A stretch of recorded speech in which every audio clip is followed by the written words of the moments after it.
Assalamualaikum warahmatullahi wabarakatuh. Nama saya Septian Trisugiarto dari kelas IE 21C2. Di sini saya akan membahas tugas saya yang berjudul Ketidakadilan Hukum bagi Pejabat dan Rakyat Bawah. Ketidakadilan hukum bagi pejabat dan rakyat bawah.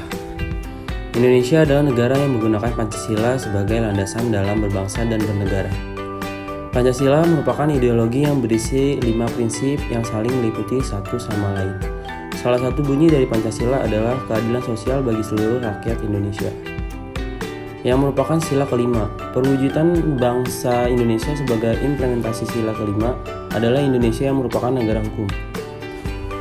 Negara hukum artinya segala hal yang dilakukan oleh seseorang harus berlandaskan pada peraturan dan perundang-undangan yang berlaku. Hukum tentunya harus diterapkan dengan adil, yaitu suatu tuntutan untuk selalu berpihak pada yang benar serta antara hak dan kewajiban haruslah seimbang tanpa adanya pihak yang merasa diberatkan. Di depan hukum, kedudukan semua orang itu selalu sama. Hal ini merupakan suatu asas yang dinamakan equality before the law. Kesenjangan hukum. Kesenjangan hukum merupakan suatu keadaan di mana terdapat ketidaksesuaian dan ketidakseimbangan dalam tuntutan, vonis, atau putusan hukum yang diberikan di tengah masyarakat. Hal ini berarti terdapat jurang pemisah atau adanya ketidaksamaan keputusan hukum antara masyarakat satu dan lainnya. Mirisnya, ketidakadilan dan kesenjangan hukum sudah seperti hal yang lazim terjadi di Indonesia. Indonesia sebagai negara hukum dan menjunjung tinggi hukum sebagai slogan semata tanpa ada bukti konkret pengimplementasiannya.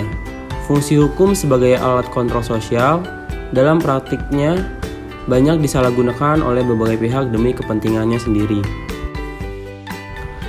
Contoh kasus yang akhir-akhir ini terjadi pada Komisi Penyiaran Indonesia. Kasus yang terjadi adalah perundungan dan pelecehan yang dilakukan oleh beberapa karyawan di KPI Pusat kepada salah satu karyawan selama beberapa tahun, hingga korban merasa trauma dan membawa kasus ini ke jalur hukum. Namun, kenyataan yang terjadi adalah korban dipaksa dan mendapat tekanan dari pihak yang bersangkutan untuk mencabut laporannya dan menyelesaikan kasus ini secara damai.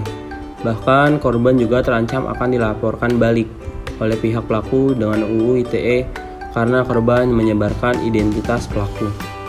Selanjutnya, saya akan menampilkan video kronologi dari kasus tersebut.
Sekian dari saya, kurang lebihnya mohon maaf. Wassalamualaikum warahmatullahi wabarakatuh.